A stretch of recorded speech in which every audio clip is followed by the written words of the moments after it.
আপনার ঋণ কি রাতের ঘুম কেড়ে নিচ্ছে? ভাবছেন কিভাবে এই ঋণের বোঝা থেকে মুক্তি পাবেন? আজকের ভিডিওটি আপনাদের জন্য। আমরা আলোচনা করব ঋণ দ্রুত পরিশোধের ৫টি কার্যকরী কৌশল, যা আপনার জীবনকে সহজ এবং স্ট্রেস মুক্ত করতে পারে।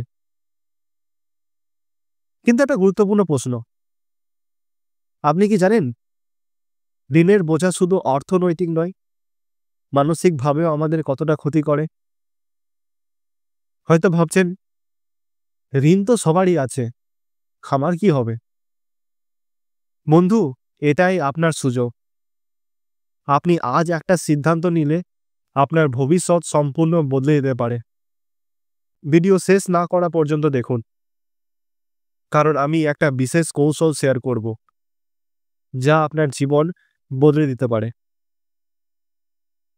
আপনি কি জানেন ভারতের গড় ঋণগ্রস্ত মানুষ তাদের টাকায় একবার নয় ৩বার কাঁদে? প্রথমবার টাকা নেওয়ার সময়, দ্বিতীয়বার টাকা দেওয়ার সময়, তৃতীয়বার সুদের কথা ভেবে। চলুন এবার কাঁদা বন্ধ করে সমস্যার সমাধান খুঁজি।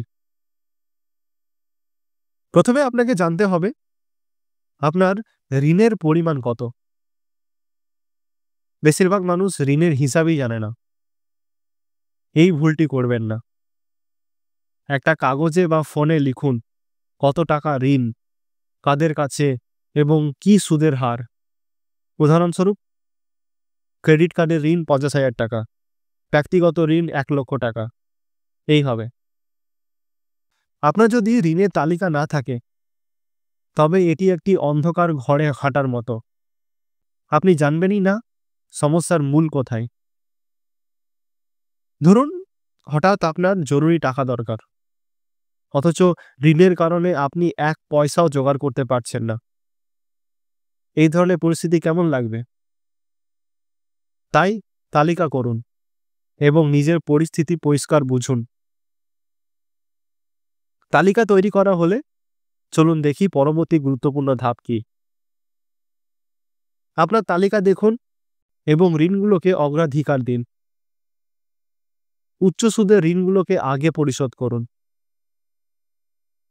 আপনার ক্রেডিট কার্ডের সুদ ২৪%, ব্যক্তিগত ঋণের সুদ ১২%। এক্ষেত্রে ক্রেডিট কার্ডের ঋণ আগে পরিশোধ করুন, কারণ বেশি সুদের ঋণ আপনার সম্পদ খেয়ে ফেলছে। একটি মজার তথ্য জানেন, উচ্চ সুদের ঋণ মানে হলো আপনি ব্যাংকের জন্য কাজ করছেন, ব্যাংক আপনার জন্য নয়। তাহলে উচ্চ সুদের ঋণ পরিশোধ শুরু করলেন, কিন্তু এটা তো একা করলেই হবে না। এর সঙ্গে আর কি করবেন? আপনার মাসিক আয়ের একটা নির্দিষ্ট অংশ ঋণ পরিশোধের জন্য বরাদ্দ করুন। একজন তরুণের গল্প বলি। সুমন নামের একজন প্রতি মাসে টাকা খরচের পর বুঝতে পারত তার ঋণ পরিশোধ করার মতো কিছুই বাকি নেই। বাজেট তৈরি করার পর সে প্রতি মাসে ৫,০০০ টাকা সঞ্চয় শুরু করল এবং ২ বছরের মধ্যেই পুরোপুরিভাবে ঋণমুক্ত হয়ে গেল। বাজেট তৈরি করা মানে হলো আপনার প্রাধান্যগুলো ঠিক করা। ফালতু খরচ বন্ধ করুন এবং সেই টাকা ঋণ পরিশোধে ব্যবহার করুন। এখন প্রশ্ন হলো, শুধুমাত্র বাজেট করলেই কি ঋণ পরিশোধ করা সম্ভব? না, আরও একটা গোপন অস্ত্র আছে।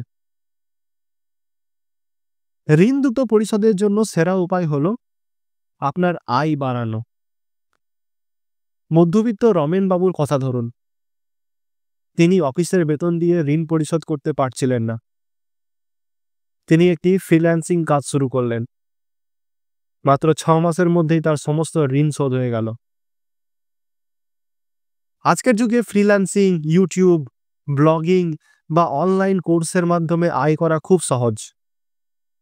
আপনি কিভাবে ইনকাম সোর্স বাড়াবেন তা পরিকল্পনা করুন। বন্ধু, আপনার স্মার্টফোন কি শুধু মিমস দেখার জন্য? এটি আপনার ইনকামের মাধ্যম হতে পারে। তাহলে আপনি আয় বাড়ালেন, কিন্তু সবথেকে বড় সমস্যা মানসিক চাপ। ঋণ পরিশোধের একটি মানসিক খেলা। আপনি যদি নিজেকে মোটিভেট রাখতে পারেন, তাহলে ঋণ পরিশোধ সহজ হয়ে যাবে। একজন সফল উদ্যোক্তা একবার বলেছিলেন, আমি ঋণ পরিশোধের প্রতিটি অর্জনকে একটি উৎসবের মতো উদযাপন করতাম। এটি আমাকে পরবর্তী ধাপে এগিয়ে যেতে সাহায্য করত। প্রতিবার ঋণের একটি অংশ শোধ করার পর নিজেকে পুরস্কৃত করুন। এটা ছোট হতে পারে, যেমন পছন্দের খাবার, একটি সিনেমা বা একটি বই। এটি আপনাকে অনুপ্রেরণা দেবে। এখন আপনি এই কৌশলগুলো জানেন, কিন্তু এই পরিকল্পনার বাইরে কি করলে আপনি দ্রুত ঋণমুক্ত হতে পারেন, সেটি নিয়ে খুব শীঘ্রই একটা নতুন ভিডিও বানাচ্ছি। বন্ধুরা, ঋণ থেকে মুক্তি পাওয়ার এই কৌশলগুলো যদি আপনার উপকারে আসে, তবে অবশ্যই ভিডিওটিকে শেয়ার করুন। আর যদি আপনি মাত্র ৫,০০০ টাকার এসআইপি করে কিভাবে ১ কোটি টাকা সম্পদ গড়ে তুলতে পারবেন তা জানতে চান, তাহলে এক্ষুনি ক্লিক করুন আমার পরবর্তী ভিডিওতে। আপনার ভবিষ্যৎ আজ থেকেই শুরু হোক। তাহলে দেখা হচ্ছে পরের ভিডিওতে। ততক্ষণের জন্য ভালো থাকুন, সুস্থ থাকুন এবং ইনভেস্ট করতে থাকুন। ধন্যবাদ।